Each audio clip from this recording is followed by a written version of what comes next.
माएँ हैं जो अपने बेटे से प्यार करती है और उम्मीद करती है कि बहुत लोगों ने ठगा, अब हमें इंसाफ मिलेगा, अब हमारे जीवन में खुशहाली होगी। मैं वादा करके कहता हूँ, मुझे बहुत बात आपसे करनी है, आप विश्वास करो, लेकिन अब मैंने तय किया है,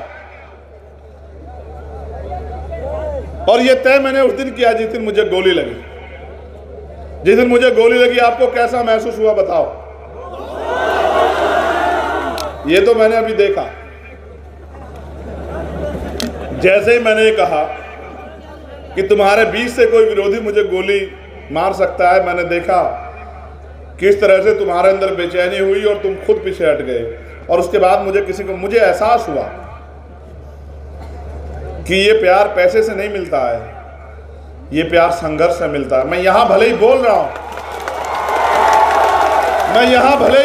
हूं इस धरती पे, लेकिन दुनिया में हमसे प्यार करने वाले हमारे साथी, क्योंकि आज सोशल मीडिया का युग है, मैं यहाँ हूँ, वो लाइव के माध्यम से दुनिया से मुझे सुन रहे होंगे। अभी सिंगापुर से हमारे एक साथी मुझसे आते हुए बात कर रहे थे, उनका नाम है शोएब, मुझसे कह रहे थे कि भाई हम जैसे भी हैं हम आपके साथ। तो मैंने उनसे कहा कि आपने देखा कि चाहे वो भारत में जुल्म हो या भारत से बाहर कहीं भी हो, जब भी किसी कमजोर को सताया जाएगा, मैं आपको जानकारी के तौर पे बता रहा हूं कि जब इजराइल ने फिलिस्तीन के साथ अन्याय किया तो विदेश पॉलिसी को बेवकूफ बनाते हुए हमारे देश के नेता इजराइल का समर्थन करने लगे। मैं ये बात इसलिए कह रहा हूं क्योंकि दुनिया में बैठे लोग मुझे सुनते हैं। आपने देखा क्या हाल किया इजराइल ने, छोटे छोटे बच्चे। मैं किसी आतंकवादी अपराधी का समर्थन नहीं करता हूं, लेकिन सत्ता एक भूख होती है। अपनी भूख के चक्कर में, उस जमीन को कब्जाने के चक्कर में क्या किया इजराइल ने, क्या खेल खेला गरीबों के साथ, कमजोरों के साथ। इसलिए मैंने कहा था बिनोर से कि मैं फिलिस्तीन के साथ हूं, चाहे कुछ हो जाए, मैं हर एक कमजोर के साथ हूं। इसलिए मैंने उस दिन ये बात कही थी। और फिर क्या हुआ आपने देखा क्या हुआ कि देश के प्रधानमंत्री ने फिलिस्तीन के लिए मदद भेजी। हमारे भारतीय जनता पार्टी के समर्थक समझ ही नहीं पाए कि जो 2 दिन पहले इजराइल का समर्थन कर रहे थे वो फिलिस्तीन को मदद भेज रहे हैं, फिलिस्तीन के खिलाफ खड़े हों या इजराइल के खिलाफ खड़े हों।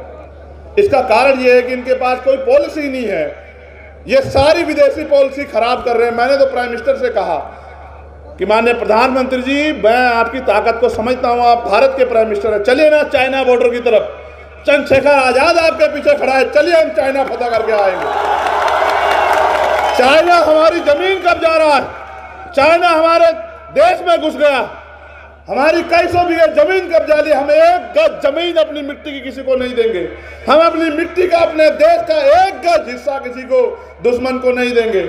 आप चलिए ना चाइना की तरफ, भारत के वीरों में बहुत क्षमता है, और अब तो भीम आर्मी के लोग आपके साथ खड़े हो जाएंगे जब आप चाइना की तरफ को करोगे।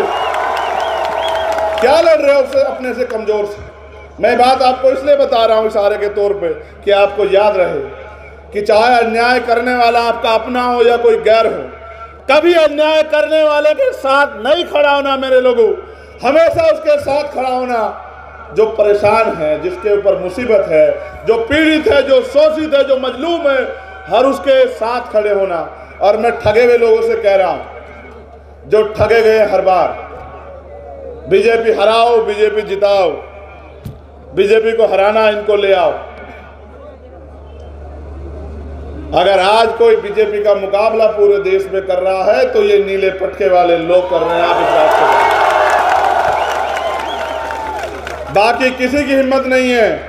अब मैं राजस्थान में था, नेताओं के यहाँ 4 बजे ईडी वाले बैठे थे, मैं दिल्ली में था 6 बजे ईडी वाले बैठे थे। मैं उनको बुलाता रहता हूँ कि आओ किसी दिन हमारे साथ भी बैठ के चाय पियो, लेकिन वो जानते हैं वो मुकाबला नहीं कर सकते हैं गरीबों का, ईमानदार लोगों का। वो जानते हैं कि इनके खिलाफ तो झूठी बातें फैलाओ जाओ कि अभी ये कमजोर हैं, अभी ये लापरवाह हैं, अभी ये जिम्मेदार नहीं है। मैं आपसे पूछना चाहता हूं, हमारे मीडिया के लोग भी हैं जो रात को 10:15 बजे एक टांग पे खड़े होकर यहाँ सुन रहे हैं मुझे, वो गैर जिम्मेदार हैं? जिनको ये कहा जाता है कि नौजवान है, नौजवान को समझते हो क्या होता है? नौजवान वो है कि संघर्षों के साए में घनघोर जवानी पलती है और इतिहास उधर झुक जाता है जिस ओर जवानी चलती है। नौजवान वो हैं जिन्होंने अंग्रेजों के दांत खट्टे किए।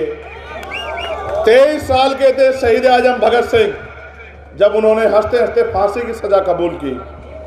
आप समझते हो, अपनी मिट्टी के लिए मिट जाना, अपने देश के लिए शहादत देना, व्यक्तिगत लड़ाई कोई भी लड़ सकता है, लेकिन अपने समाज के लिए, अपने देश के लिए, अपनी मिट्टी के लिए कुर्बान हो जाना, ये जज्बा भारत की धरती में है। ये ऐसी पाक धरती है, ये ऐसी पवित्र धरती है जहां का एक एक बहादुर हजारों हजारों पे भारी पड़ता है। ये ऐसी धरती है। आज तो हाल ऐसे हैं कि जो इस मिट्टी को 5 बार सजदा करते हैं सुबह से लेकर शाम तक, उनसे सर्टिफिकेट मांगे जाते हैं देश के प्रति ईमानदार होने के। जो अपने इष्ट को याद करने से पहले, अपने खुदा को याद करने से पहले 5 बार सजदे में इस देश की मिट्टी को सलाम करते हैं, उनसे सर्टिफिकेट मांगे जाते हैं। लेकिन जो देश को नफरत में बांट रहे हैं, जो देश को चंद पूंजीपतियों को सौंप रहे हैं, उनसे कोई सवाल नहीं करता। जो पूंजीपति मित्रों के हजारों हजारों करोड़ रुपए माफ करते हैं, जो गरीबों पे 10,000 रुपए उनकी खाल खींचने का काम करते हैं, उनसे कोई सवाल नहीं करता। इसलिए मैं आपसे कहना चाहता हूं मेरे साथियों, आगाज हो चुका है।